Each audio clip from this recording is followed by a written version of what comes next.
नमस्कार दोस्तों, welcome to study IQ। 21 सितंबर 2020 को एक बहुत ही इंपॉर्टेंट मीटिंग हुई है बिटवीन इंडिया एंड चाइना। यहाँ पे आप देख पाएंगे this is the joint press release of the 6th round of senior commanders meeting between India and China. इस मीटिंग में कोशिश ये थी कि लाइन ऑफ एक्चुअल कंट्रोल में जो स्टैंड ऑफ है ये धीरे धीरे खत्म हो। नाउ इस मीटिंग में जो निष्कर्ष है ये निकल के ये आया है कि और सोल्जर्स एडिशनल सोल्जर्स डिप्लॉय नहीं किए जाएंगे to the line of actual control by both India and China. तो मतलब कि ऑलरेडी जो सोल्जर्स यहाँ पर डिप्लॉयड है फॉर द टाइम बिंग ये रहेंगे अंटिल जो 7th राउंड मीटिंग है ये स्टार्ट नहीं होती। मगर ये एक पॉजिटिव डेवलपमेंट है कि और सोल्जर्स, और जब मैं यहाँ पे कह रहा हूँ सोल्जर्स तो यहाँ पे हम बात कर रहे हैं एयरफोर्स आर्मी दोनों ब्रांचेस की। तो आप कह सकते हैं कि दोनों तरफ से और मिलिटराइजेशन नहीं होगी near the line of actual control. Now China ये सब क्यों कर रहा है डिस्कस करेंगे, बहुत कुछ आपको जानने को मिलेगा। So a lot to know, a lot to discuss as always. But before we begin, go to Google Play Store, download करें यहाँ पर स्टडी IQ एजुकेशन ऐप, और यहाँ पे आप खरीद सकते हैं हमारा फ्लैगशिप UPSC कोर्स। इस कोर्स के लिए EMI ऑप्शन अवेलेबल है। Don't forget to subscribe to our channel and press the bell icon. Now first of all question यहाँ पे आता है कि इंडिया और चाइना ने ऑलरेडी कितने सोल्जर्स डिप्लॉय कर रखे हैं near the line of actual control. तो एस्टिमेटेड नंबर ये है कि दोनों देशों ने 50,000 ईच सोल्जर्स डिप्लॉय कर दिए हैं near the line of actual control, specially near the Ladakh reason.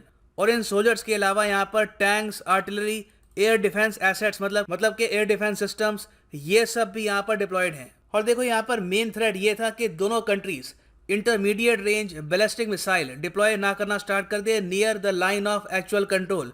क्योंकि रिसेंटली चाइना की तरफ से ये रिपोर्ट आई है कि चाइना की मिलिट्री ने ऑलरेडी लद्दाख के काफ़ी करीब intermediate range ballistic missile deploy करने स्टार्ट कर दिए हैं। नाउ हम यहाँ पे एज्यूम कर रहे हैं कि यहाँ पर न्यूक्लियर वॉरहेड माउंट नहीं होगा, क्योंकि कोई भी देश नहीं चाहेगा कि न्यूक्लियर वॉर वो स्टार्ट करे। मगर एक इंटरमीडिएट रेंज बैलिस्टिक मिसाइल को अगर आप लॉन्च करते हैं even without a nuclear warhead, तब भी ये काफ़ी डैमेज कर सकता है टू द ओपोनेंट। तो मेन थ्रेड यहाँ पर यही था कि अगर मिसाइल्स की एक बार डिप्लॉयमेंट स्टार्ट हो जाती है यहाँ पर, so it can lead to anything. इससे पहले हमने देखा है कि US और चाइना के बीच में कुछ ऐसा इशू हुआ था near the south China sea. US के एयरक्राफ्ट कैरियर्स रोनाल्ड रेगन और निमित्स ये काफी करीब आ गए to the Chinese coast line, और फिर जब ये एयरक्राफ्ट कैरियर्स गुजर गए, चाइना ने यहाँ पर DF-26 और DF-21 मिसाइल लॉन्च किए to the south China sea, almost ये दिखाने के लिए कि इनके पास कैपेबिलिटी है टू लॉन्च मिसाइल्स। तो जिस तरीके से एस्केलेशन हो रही थी, ये भी पॉसिबिलिटी थी कि लद्दाख में कोई ओपन एरिया हो जहां पर कोई सोल्जर्स ना हो,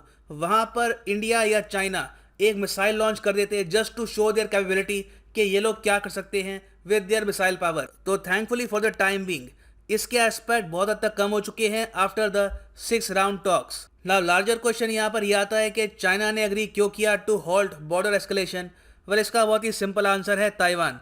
सडनली ताइवान के साथ जो इनकी कोस्ट लाइन है यहाँ पर टेंशंस काफी बढ़ गई है जब रिसेंटली 40 चाइनीज वॉरप्लेन्स ने ताइवान की जो मीडियन लाइन है ये क्रॉस कर दी। अब ये क्या है, देखो यहाँ पे आप अगर नोटिस करेंगे, ये है China, the people's republic of China, और यहाँ पे है ताइवान। ताइवान खुद को कहता है रिपब्लिक ऑफ चाइना। तो इवन दो चाइना कहता है कि ताइवान उसका पार्ट है, for the timing, for military point of view, दोनों कंट्रीज ने यह डिसाइड किया था काफी साल पहले कि नेवी और एयरफोर्स को हम डिसएंगेज रखेंगे near the Taiwan straight median line. ये है मीडियन लाइन। सो चाइनीज फाइटर जेट्स ने रिसेंटली ये लाइन क्रॉस कर दी, और फिर चाइना की तरफ से ये स्टेटमेंट आती है कि ये लोग एक्सेप्ट नहीं करते किसी भी मीडियन लाइन को। सो जैसे ही चाइना ने ये किया है तो काफी कड़ी प्रतिक्रिया आई है फ्रॉम ताइवान, US, और मोस्ट प्रोबेबली इसके रिस्पॉन्स में ताइवान और US मिलिटरीली कोई स्टेप्स लेंगे नियर द मीडियन लाइन। और आज के समय जो टेंशन्स है बिटवीन चाइना एंड ताइवान, इसमें एक एस्पेक्ट ये भी है प्रोपेगेंडा वॉर का। चाइना की तरफ से इन्होंने काफी वीडियोस रिलीज करी है जहां पर ये लोग दिखाते हैं कि किस तरीके से ये ताइवान को कब्जाएंगे।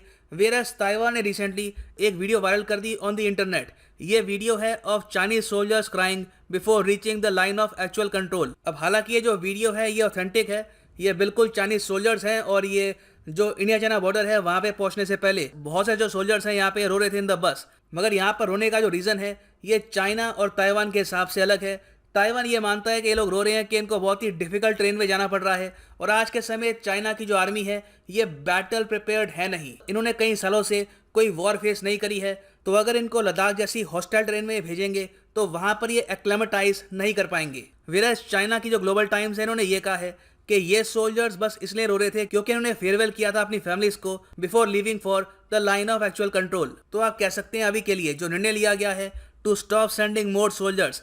It is only dependent on the tensions with Taiwan. और ये भी एक पॉसिबिलिटी है कि एक बार ताइवान के साथ जो अभी टेंशन है थोड़ी बहुत काम हो जाती है तो इन द फ्यूचर चाइना फिर से यहाँ पर सोल्जर्स सेंड कर सकता है near the line of actual control.